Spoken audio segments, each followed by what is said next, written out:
Mics are on. 10,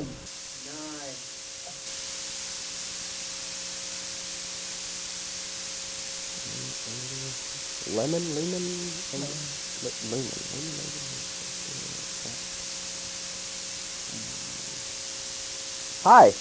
Hi everybody. Welcome back to a special edition of Dave's Place tonight. Okay, so we're going to have a slightly different tack.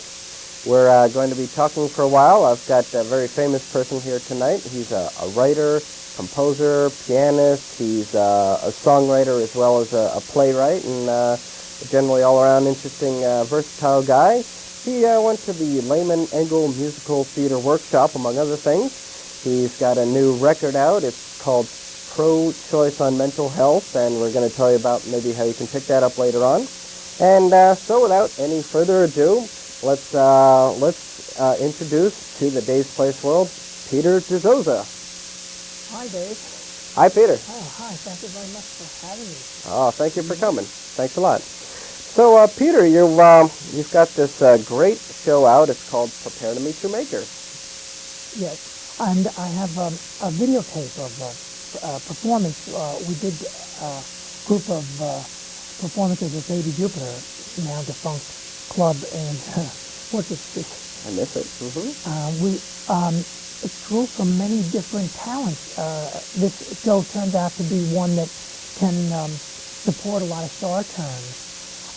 So I'm very proud of a particular performance of it that we have on tape, thanks to an editor and a performer, Deborah Wakefield.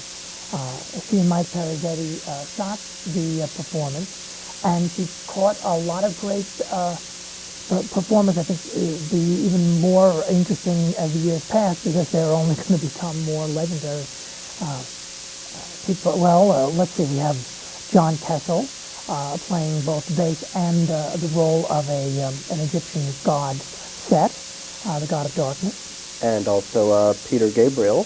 That's right. He introduces people into the ordered world. There's a pearly gated community that people attempt to get into, but that gets into the subject matter itself. The show is Prepare to Meet Your Maker, and the cast, it's been somewhat flexible over the years. The show originated at Latches Ford Sidewalk in '96. It was actually Bastille Day, and since then we've had a lot of people who have passed through who have gone on to great things and contributed a lot to their to the growth of the show. Excellent. Well, congratulations. It sounds like a howling success, and in one way or another, I hope that we're bring Prepare to Meet Your Maker to your living room somehow. As a matter of fact, you can even contact Peter Dizozza now, during, or after this show to find out how to procure your own copy of Meet Your Maker. Do you have a phone number or a website or an email you want to give out? Yes. Well, my phone number, look, the phone number that takes messages for me is at 212-674-2987. A little slower. Once again? It's 674-2987. It's a 212 exchange. And a website, which is cinema7.com. The 7 is the Roman numeral, VII, the Roman numeral. So you can type that in, and you'll get my email address from that. You'll also see a lot of other projects that this site documents. Great. Okay, so all right, so over to the show itself. This is indeed the vision of Peter Dizozza, Prepare to Meet Your Maker, and Peter not only sings and he has written the show, but he shows up also in the show itself. So you're not only active but also passive, directing as well as co-starring. Yes, let me say that was an interesting experience for. I eventually gave over the role to the amazing Tony Hightower. That's one of the reasons why this show will only grow in stature. Yeah. He's a high-powered entertainer, performer, songwriter, writer. You may see some of his blogs and website activities at nervousnero.com. And so from that point, when I gave up the role of Quasimodo, it's the male ingenue. The female ingenue, of course, Cementaria, was played in the revival, which we did at the WA Center, the Williamsburg Art and Historic Center. We found Megan Elizabeth Burns to take on this challenging role of the corpse that, to quote John Berger, necrophiles back to life.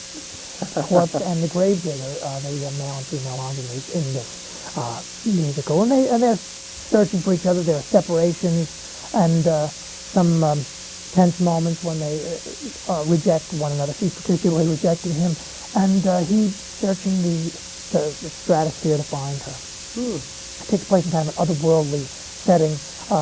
Afterlife, it's a mysterious afterlife, after death world.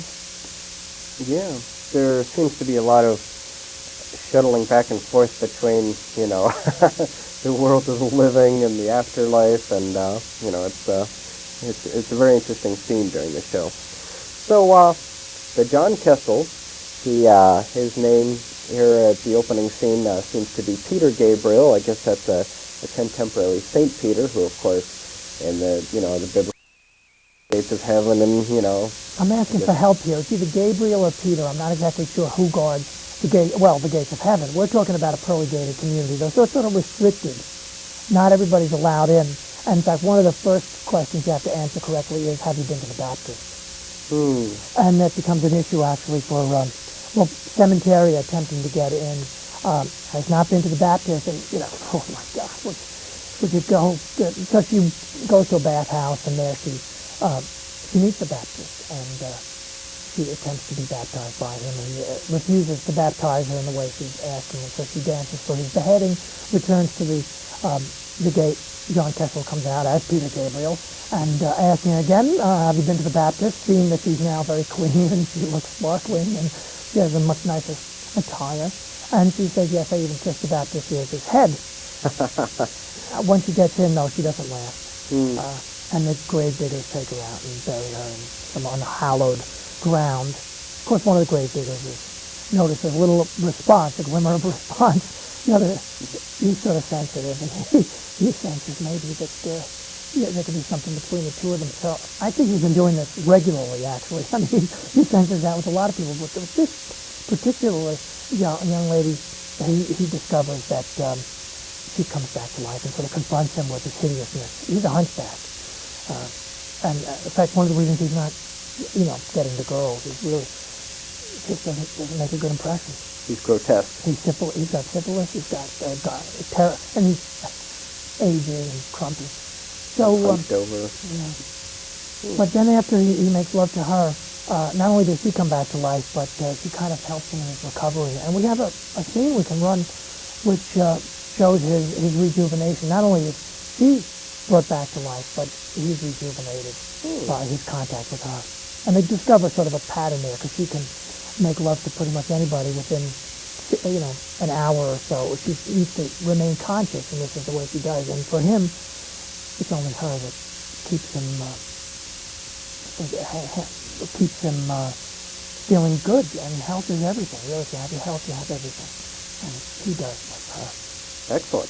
Well, do we have a clip we can run from this show? We have Ross Byron in the booth, by the way, and he's producing, and let's go to the clip.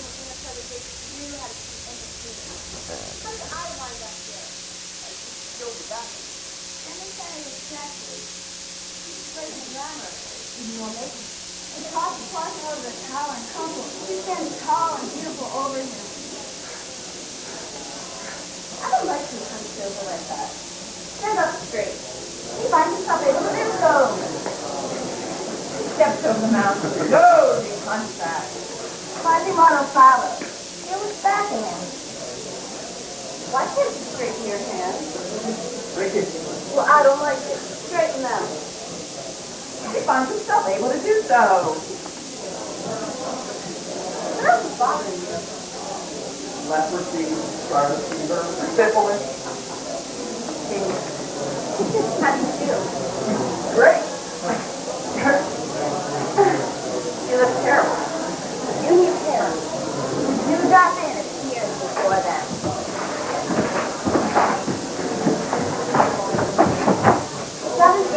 Would you mind terribly if we go inside the air bearings? That idea. They read the room. Well, cemetery Quasimodo admires its rejuvenation in the bathroom era. Her hair glows with green stuff. She brings up her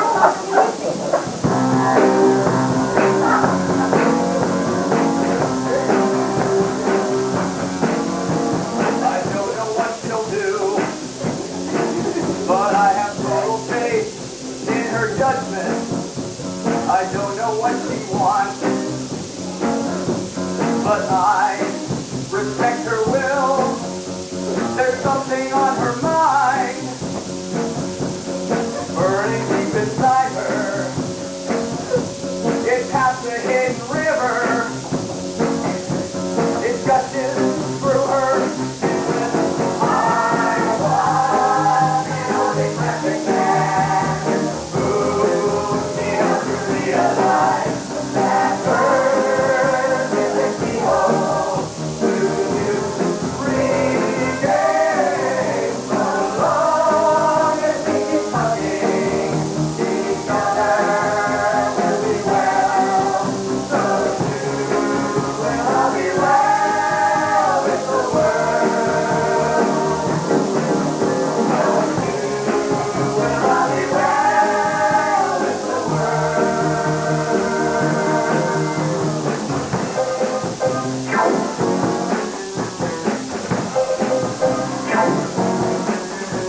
How far uphill I've fallen, to have finally found her. Deep in the cold orchard, where spirits sink and rise. While I was back to pain, within this mortal coil, poison, raw and rashy, groping, grasping. I want an omnipresent man who needs to realize that birth is the keyhole to you. Regain so long as we keep hugging each other will be well. So too will I be well with the world. So too will I be well with the world. We're looking well. We'll fit right in. With her by my side. I'm the envy of society. Great! Adventure! We're thinking together. I was an omnipresent man who needs to realize that birth is the keyhole to you. Regain so long as we keep hugging each other will be well. So too will I be well with the world. So too will I be well with the world.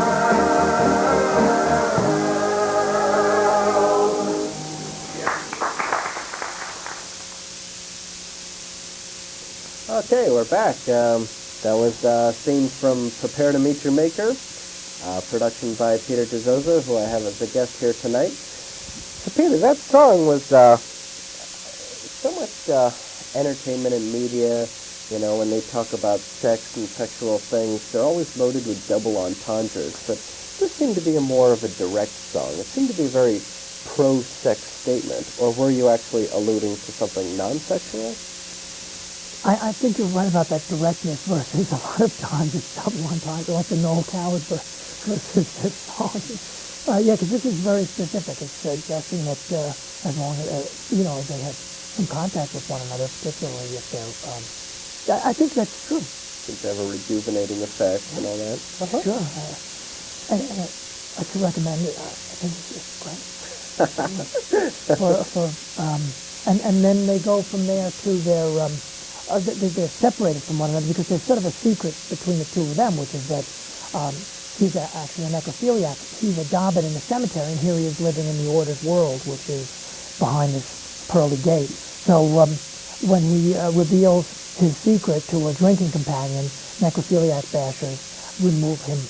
They throw him out. He's in the wasteland outside of his gated community, and Cementeria and the Overlord, because there are different levels in the community. The landlord, the lord, but the Overlord takes an interest in her, and he passes her down. But for a while, they can only hear about Cementeria. He meets somebody outside, and he gets news of Cementeria's escapades with the Overlord, and he has to find her. He learns that she's in a casino. They've gone to a mountain casino on Mount Ararat where Noah's Ark landed after the flood, and that Ark has become a gambling casino, and the Overlord is visiting it one weekend, so Quasimodo goes there to find Cementeria. Okay. Well, there seems to be this quest can be sometimes a common theme in some things also. It almost seemed like a Wizard of Oz kind of thing. Like we have to find Oz, they mentioned this Overlord, but you don't see who he is. And did you have any sort of a quest to find Oz sort of idea? I think so, yeah. It must be so basic in our upbringing. I wanted to find a place that was... they're looking for sort of a middle-class aspiration. It's almost like in the movie Oliver, where he wakes up and they say that, who will buy this wonderful morning? There's this beautiful white houses in a circle, and it's like that. He's found he and his cemetery would find that secure place. I almost think also where Sherlock Holmes lives. That they're secure and they're able to continue with their work, which for Cementeria Quasimodo is a search for sort of a tour of the world's religions. Because they also learn about Egyptian resurrection elements that may have predated the more familiar ones. Sure. But for that sequence, Quasimodo and Matilda, and they gamble recklessly to try to finance their mule. So the mule has helped them get there. And many practices, ordinary businesses, especially the music business, they put you in crippling debt just to start it up. Yeah. And much of it, like in the music business, for example, is just trying to get yourself out of the debt for a long time. But here they have a mule that has taken them to the casino, but the mule is so expensive that they're gambling like crazy to do it.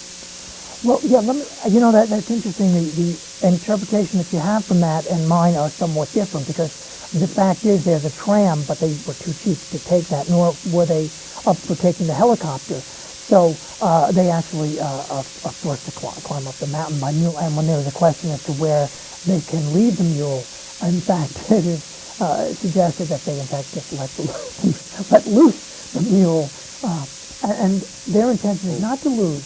Now, just like when we're financing our careers as entertainers, any one of us, we put our money down because we're using, say, the Evil and Tremble method. In their case, they intend to win, and it's going to be the high winnings that bring out the Overlord and say, "Oh my God, can I approve this next, gamble that they're staking against the house?" They expect to break the bank and force the appearance of the Overlord.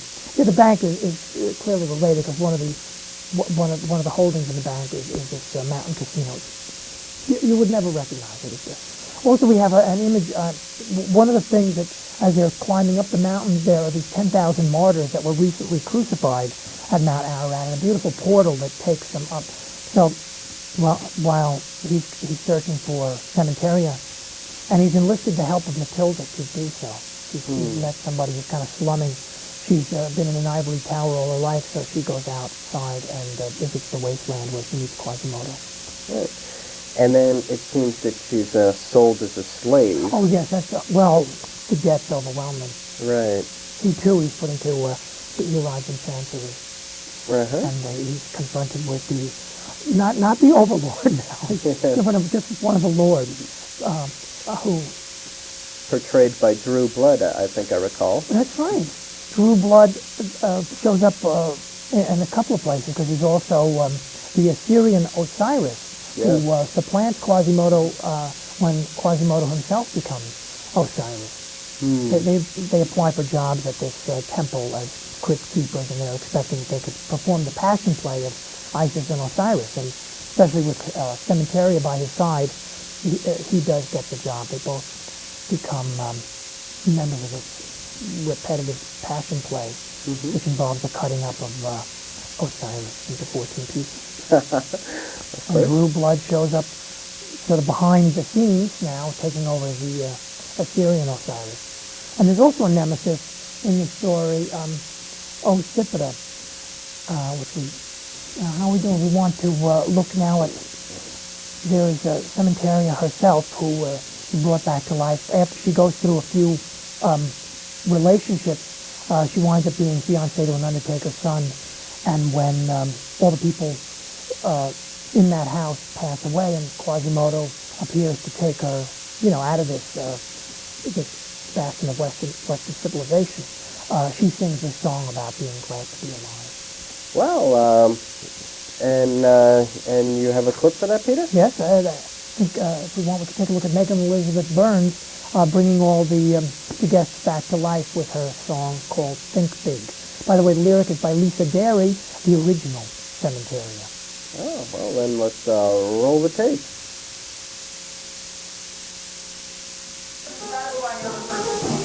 Sexual or otherwise, and concentrated meagerly on satisfying my own. Then I was dead, and she brought me back to life. Do you hear me, my Cementeria? Yeah. You mean what you say. Oh, I do. You're my life giver. Thank you. Oh. What about me? Well, I'll come down and get you. Oh, but I want to know what I am for you. Well, I don't know. I'm just glad to be alive. Well, what about that song you were going to sing? Well, I'll sing it.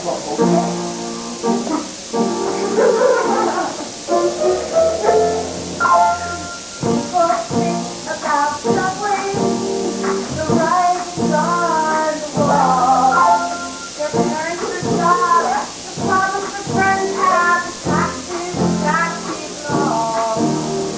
Fires remain, the petty and the small. No place, no place.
this is me again, Dave of Dave's Place, and this is my guest, of course, for tonight, Peter Dizozza. We're talking about his production, Prepare to Meet Your Maker. And so that was what was that song? Yeah, that's her Think Big song that she sings at the reunion of her male progeny. She is at a house and all the guests die because her fiance, at that time shows the movie Alien, and the father had forbidden that movie from being shown in the house, and all the guests, and with good reason, all the guests die. There's an alien in the house. So, but Quasimodo and Cemetery, he asked her to sing the song that she would have sung for the other guests had they lived. And after she does sing the song, she passes out, and he says, "That boy didn't do much for you, I see." And he walks over, and he embraces her. She's brought back to life, and then Act 2 begins. Yeah, there seems to be a lot of jumping back and forth between being alive, being dead. She seems to, at some point, Quasimodo he reverts to a hideous ogre once again, but then he seems to be rejuvenated, I'm thinking, from the sex again. Was that also happening? So, like, sex is a life-giving sort of force? That's the impression I'm getting? Yes, that's right. His time searching for Cemeteria is as a hunchback. Right. And actually, at the Tribune, Quasimodo seems to pine not for Matilda, but for Cementeria. Yes. I guess his true love is, coming back to his memory. Matilda has her own concerns, too, because she's sold into slavery. She works at a nail salon, and hers is breast enlargement. Good question. Right, She thinks if she has breasts like Cemeteria, that it will maybe help her. Right, yeah, arguably. So Cementeria goes into a very interesting sequence where she seems to dance with men and women and bizarre freaks, and was this like a sexual awakening or just some sort of a celebration of life?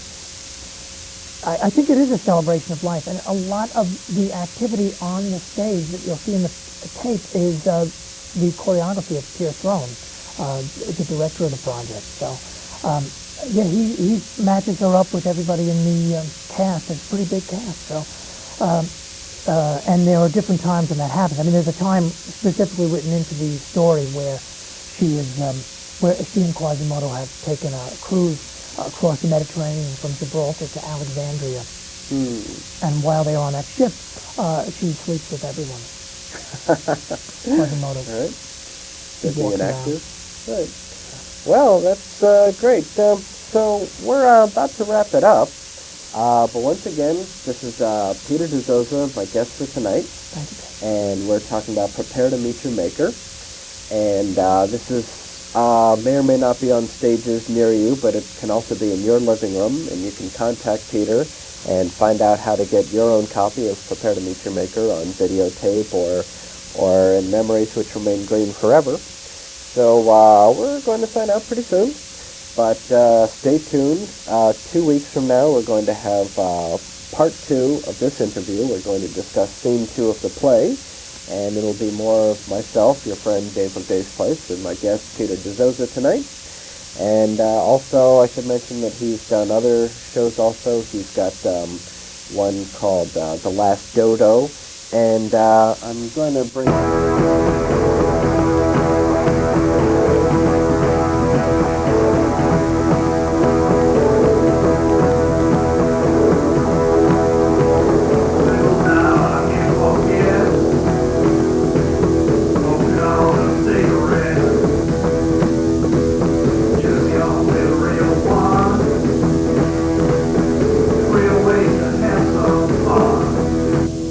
I'll give him the intro and then go to the... Hi! Welcome everybody. Welcome back to Dave's Place. Okay, so for those of you watching 2 weeks ago, I had been discussing a great off-Broadway production, and I've been having a guest here. And my guest for the night is Peter Dizozza, and the production is called Prepare to Meet Your Maker. And I'm going to talk with Peter tonight about it, and we're going to run some clips from the show, and we're going to have a great little chat about it. So let me have the pleasure and the privilege of introducing my guest tonight. This is Peter Dizozza. Thank you, Dave. Hi. Welcome, Peter. Good to see you again. Thank you for having me back. Right. Well, thank you for coming. So, anything you want to tell us about Scene 2 of Prepare to Meet Your Maker? Well, we're in a setting of the United States. You see, we're traveling pretty freely in all different places.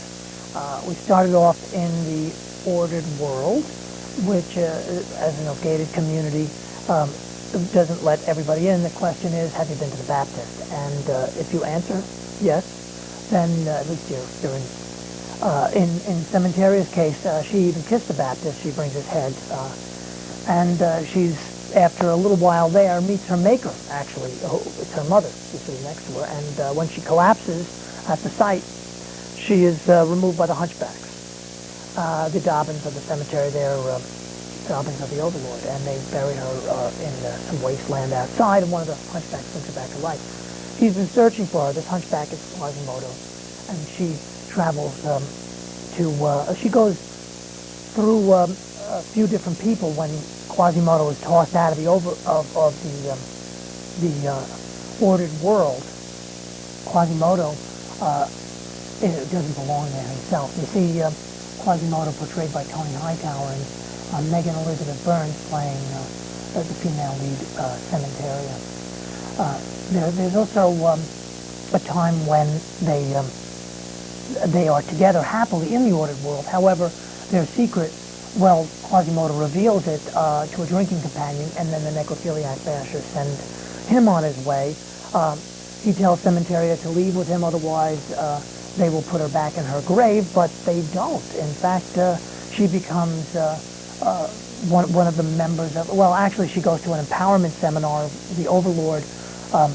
She joins the stripping community that they invite for a luncheon seminar at one of the banks, and when the Overlord and her take up, Quasimodo learns that they are at a mountain casino.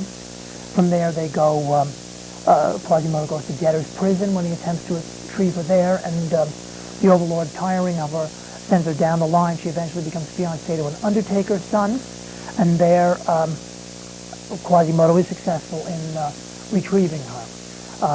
When Cementeria is in the house, all the other guests die rather suddenly, and she herself passes away, but Quasimodo, the hunchback, finds her, and he's rejuvenated, she's rejuvenated, and together they decide to leave they become ensnared in a materialistic Judeo-Christian-based culture from which they must escape. So they book passage on a sea cruise to Egypt. They go they fly to Gibraltar and sail through the Mediterranean to Alexandria, where they apply for jobs as Isis and Osiris at one of the temples there. Cemetery, upon closer inspection, sees that it's just a job posting for caretakers, polishing the silverware, but Quasimodo assures her, and he's right, that she'll be Isis in no time. So we join them on their ship. They take a cruise, which I could recommend to anyone. Not that I've done it myself. How about you, Dave? Ever been on a cruise through the sort of the bastion, the seat of Western civilization, or whatever you want to call it? I mean, it's like the hotbed of the human race, the Mediterranean.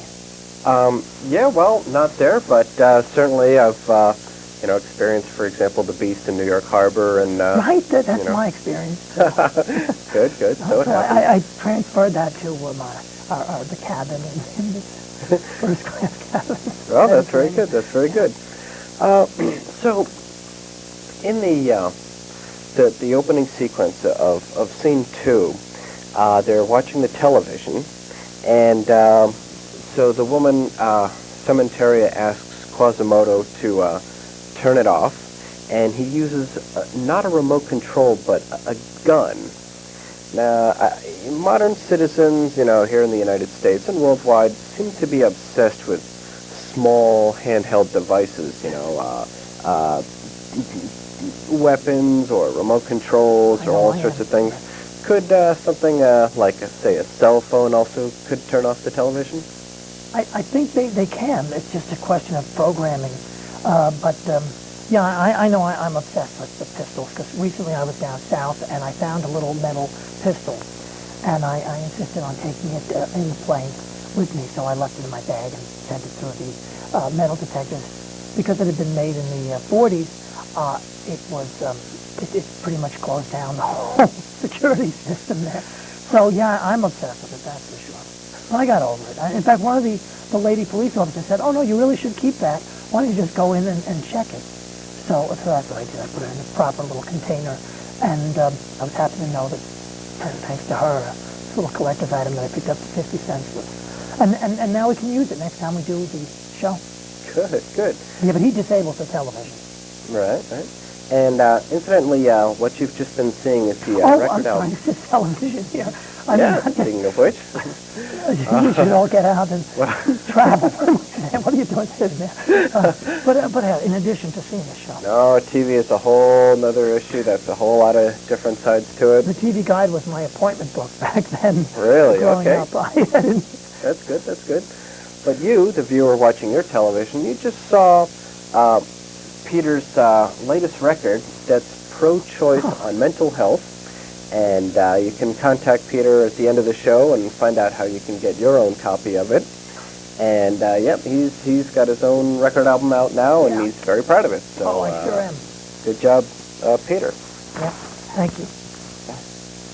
We were very happy about Joe Bendick, too. He's the producer of the album, and he plays guitar and bass, and he even plays the drums. Unbelievable work there. The songs themselves are part of the song cycle that originated at the Ford at Sidewalk. Dave, I think the first time I met you, it was the Ford at Sidewalk. Yep. Well, everything seems to start there. Yep. Ray Ravel, married his girlfriend, and the Sidewalk is definitely a mecca and a home base, and perhaps even a spiritual center for many people. Well, one of the things that came up when we put on the show was that a lot of the talent that we see still performing all around Manhattan and other places, we also have members of the Voices in the Prepare to Meet Your Maker videotape. And for the upcoming soundtrack, they will be playing with Kenny Davidson, another major Sidewalk figure, a great pianist and songwriter. I'm very happy that Laurel Hoffman, one of the voices behind the Voices, she plays Pokita, who is one of the women on board the ship concerned that her husband, who has passed away, will come to life. One of the nice things about Cemetery being on the ship, and it sometimes happens, a lot of times, there are people in different stages in their life. Maybe they're accompanying their parents or somebody else. They're usually invited to accompany somebody. That's why, or they're there because they want to. I don't know why they would be there otherwise. But Cemetery is rejuvenating everybody, and Pokita is very happy that her husband has passed away and does not want him back to life. She's really concerned about the cemeterium. So I'm happy to say Laurel Hoffman has a role and sings a show-stopping number. And Brian Wayne, of course, he's the musical cast alone is star-studded, is celebrity-packed, action-filled. You got the John Kessel bass guitar. Yes. Brian Wayne playing drums, and was that Kenny Davidson there on the keyboard? Absolutely. Our music director for the revival of Prepare to Meet Your Maker, Kenny Davidson. Mm-hmm. All right, that's very good. Yes. So, back to this cruise. Now, it seems that Quasimodo announced a plan to emigrate to the country Egypt, but the plan was originally unattractive to Cementeria. She resisted at first, and she was very reluctant, and then somehow he managed to convince her, Egypt was the place to go. We have to go to the country Egypt. Imagine that, somebody fleeing to Egypt. But, there's... You should make it Tel Aviv to Cairo. That would be good. That would be interesting. Yeah. And at this point... But it's not easy, is it? Everything is very close by there. Anyway, Alexandria, which is named after Alexander. Right. It's really just a Western visitor who shaped it and defined it. Sure. Oh, well, that whole section of the world was very heavily traveled for, hundreds or thousands of years before even our history was even started. So that's it's definitely a well-known, region and all. It's the Baywatch of the Mediterranean. Good one. Good one. So at this point in Quasimodo's development, he's suave and he's sophisticated. He's dressing well. He's a man about the town on the ship, of course. But his gravedigger past still seems to bubble up. He just can't totally escape, and he's got the past in the back of his mind, and some traits still seem to resurface, so he can't really, he can run, but not that fast, it seems. Cemetery helps him with that. She suggests that he attempt to have a relationship with a woman who's conscious. And he meets somebody on a ship, in fact, that he's very attracted to. Well, Cemetery is rejuvenating everybody on the ship. There's one particular woman whose husband, in fact, there's a whole issue about getting Cemetery to go on this trip to begin with, and the ISIS idea, that you could maybe step into the shoes of ISIS.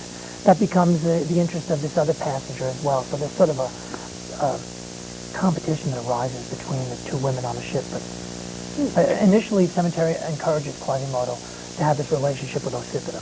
Right. And then Cementeria seems to develop a rival in this other woman, Ossipita. Yeah, she doesn't recognize it as such, but Ossipita certainly does. Right. Ossipita is very resentful, it seems, of Cementeria's even presence, and which is, Cemetery gets to dine at the captain's table, for instance. Right. Nobody has to Ossipita to dine at that. Yes. It's kind of an anything goes setting, Ethel Merman. Anyway, so they're on a ship there. Sticking point, sure. Yeah. And then it seems that Quasimodo impregnates her, Ossipita, the rival. Oh, well, actually we can roll the tape. There's a time when all the other passengers go, they land in Tunisia. There's a place where all the most exotic silks and gold are sold, and it's really kicked back with the captain and some souvenir shop. But Cementeria joins the other passengers, and Ossipita, who's been sort of sulking, doesn't even realize that they're going out. So it's Quasimodo's chance. Okay. So can we roll the tape? But we can stay on board if we like. What are we going to do on board? Well, we can stay at Falcon. It's just a sort of kickback thing. The captain is showing us a secret market for the most beautiful silk and gold and gold. I'm going. Everyone's going. Let's go shopping! I'm staying. Scene 5. Ossipita's cabin. While everyone else is shopping on shore, there's one other person that remains sulking on board. And here she is.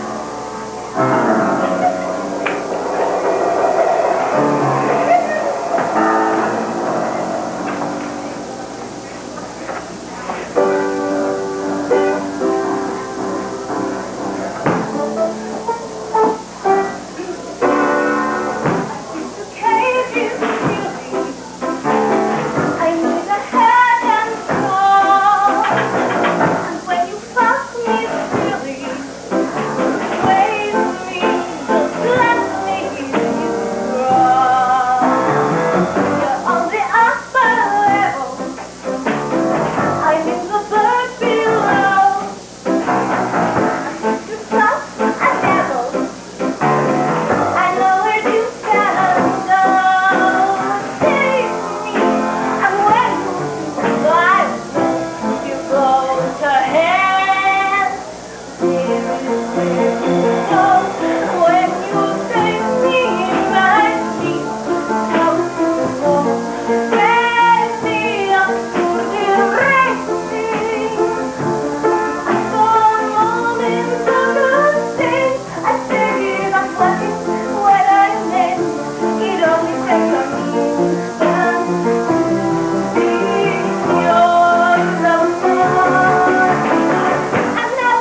see. He has a wandering eye. Oh, he has talked about cemeteria. I hate her. Because all of this fucking attention, all of the men on the ship want to sleep with her, and then the captain invites her to dine at his table. Oh, would you like to meet her? No! I would not pick up dead on the same supper for a course as her. Would you like to meet my husband?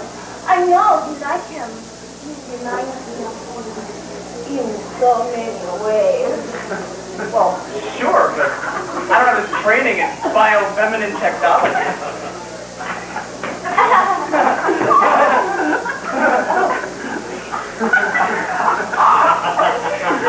You are a good listener. What did you do before you started to blow 6 weeks on the ship? Well, I was a grave digger. Oh, yeah, well, you know, if she didn't on his job, why did you stop? I don't know. Everything stopped. Well, okay, I meant 7.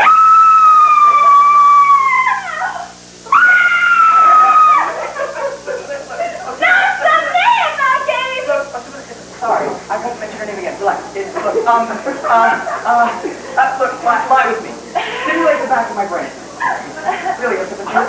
It'll help. Okay, sound nice? 1, 2, 3, 4.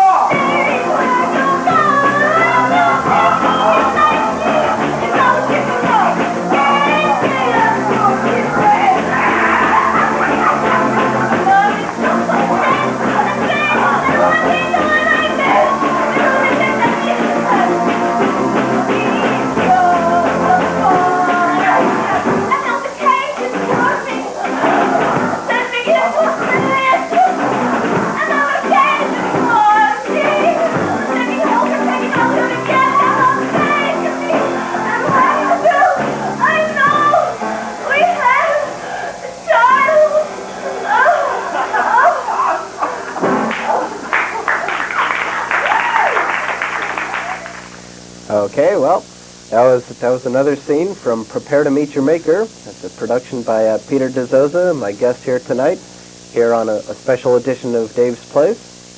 I am, of course, Dave of Dave's Place. And incidentally, in the booth tonight doing producing this show, we've got Ross Byron and we've got Barry Switson, and they've been an enormous help as usual, and they've been really great. So Peter, Rather understated performance on the part of Lauren Barrett Porter. right. And yes, she was interested in, well, it might be why she wanted to make love so badly, that, because she's hoping to have a child, which is one of the best reasons to do so. Right. And that's Ocipita, of course, and she's developing a rivalry with Cementeria, and it seems that she's stymied by the beauty of Cementeria once again. And, it just can't win, but she's, the rivalry is building. Yeah, there's some very strong actions that she takes, as we see later on in the story. Of course. Involving the disposal of the dead.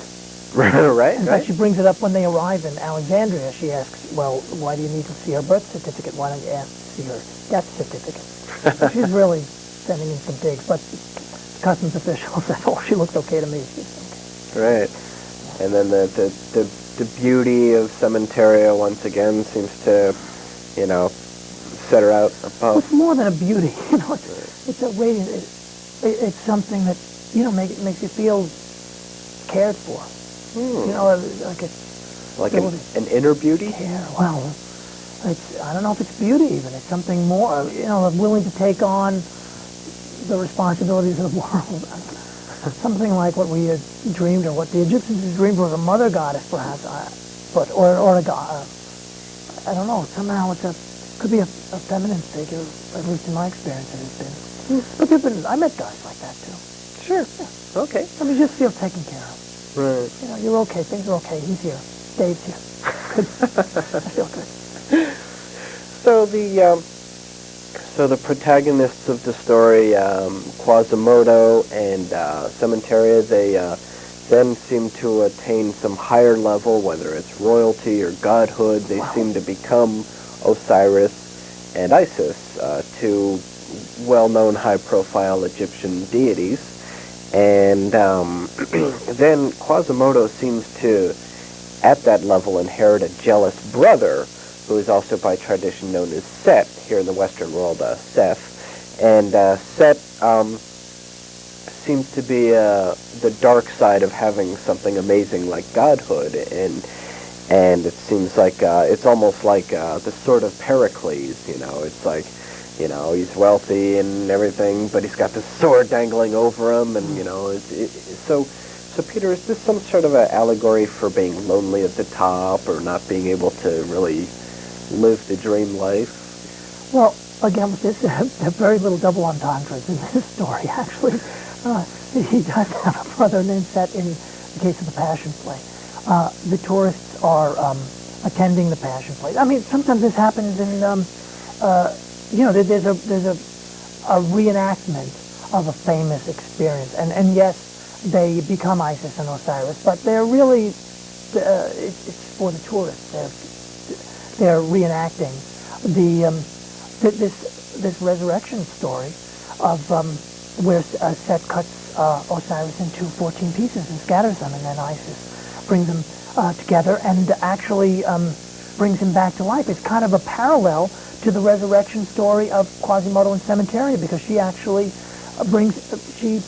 she necrophiles him back to life. I mean, that's to quote John Berger. John Berger, yes. One of my heroes and a great writer. Absolutely. Great blogger. Spoken word artist that he is. He's been here actually in different ways, and we hope to have him back in the future. I think a good show. Well, Peter, you seem to say that Set cut his brother into 14 pieces. Are you absolutely certain that the figure was 14? Set scatters them, and a fish eats one of them. Oh, well, I don't exactly recall. Could you refresh my memory? Which of these 14 pieces seems to have been swallowed by the fish? Well, it's like there's a big hole in his body right in the center. It's like between his arms, or like between. Do you ever see that picture of a Vita where she has that thing between her arms? I'm dating myself, but anyway, between his legs in this case, he's got something missing, but his head is there. However, there's a big hole, and so Isis takes it upon herself to. If she keeps prodding, I think the quote is, "If I keep prodding there, you'll grow your own," and that's been my experience. Yeah, that's beautiful. Yeah, that's good. Well, we in a very, very humorous sequence later on in the show, we find out a little bit more about this missing part, and what Cementeria seems to do to improvise. You'll have to, of course, get your copy of Prepare to Meet Your Maker to find out what they do, but it's a very, very hysterical scene. It's really funny. Well, so then the next step happens. Yeah. Yep. So we indeed see that Quasimodo is a god who bleeds. He is, cut and spread about the land, and he thinks about leaving the land as a result of that. Right. And he's looking for Cementeria, and a search, a quest. Well, she's just supposed to be in the room, the back room with him. And then all the tourists come to greet the performers, and Ocypeta reappears with a new husband, Assyrian Osiris. And that's where Quasimodo discovers that Ocypeta has taken the final steps. One of the issues I have a Catholic background. And there are a couple of things that come up. One is that the bodies will join their souls in the corporal paradise. And so Ocypeta takes the step of cremating Cementeria at a time of unconsciousness. To try and ensure that this won't happen, then, some sort of vengeful act. Yes. Right. Okay. Like what Pokita was concerned about with her husband coming back, with Cementeria is bringing everybody back to life. So Quasimodo thinks he's going to bring her back with his foolproof method, and he's presented with a pile of ashes. Right, the pile of ashes, and that's definitely a crux, a centerpiece of the final sequences. Now, one thing I'm personally confused about is that the hellish sort of scene presided over by the Drew Blood, by the way. Was this woman actually in hell? Yeah, she rises like the phoenix at the end. Huh? It's he destroys everything. He christens the ossuary, and and all are again, flayed of their flesh. I believe that's how it. And they are, however, a cemetery does a lot. There's a whole procedure to bring her back from the ashes, which is a lot more complicated. Wow, that paints a picture. It does bring Satan into the picture. Wow, okay. A figure. All right. Well portrayed by, of course, the Drew Blood. Hey, I'm watching all those cartoons now with the South Park guys. They have a very good communication. It's a Scary. nice relationship they depict there. All right. Well, anyway, this has been a sequence of Dave's Place. And my guest tonight is Peter Dizozza, and we've been having a great chat about Peter's off-Broadway production, It's called Prepare to Meet Your Maker. Yes. To Broadway. It could happen. The soundtrack will be out soon. But definitely, Peter, I want to thank you videotape. very much for coming on. And Peter, would you like to give us a hotline, for example, and maybe the fans can write it down and contact you to get this? Yes, the website documenting my projects is Cinema 7, Cinema VII. Thank you. Well, thank you, and good night. Act 2, Episode 4, The Dawn of the Age of Romantic Enlightenment. From Gibraltar to Alexandria. Scene 1. Same cellar, minutes later, Sarah is revived. She and Quasimodo are seated together on the sofa in front of the television.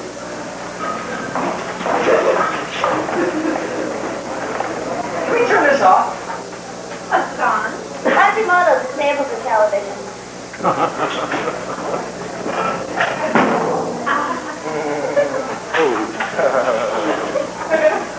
You and I, we're not like them.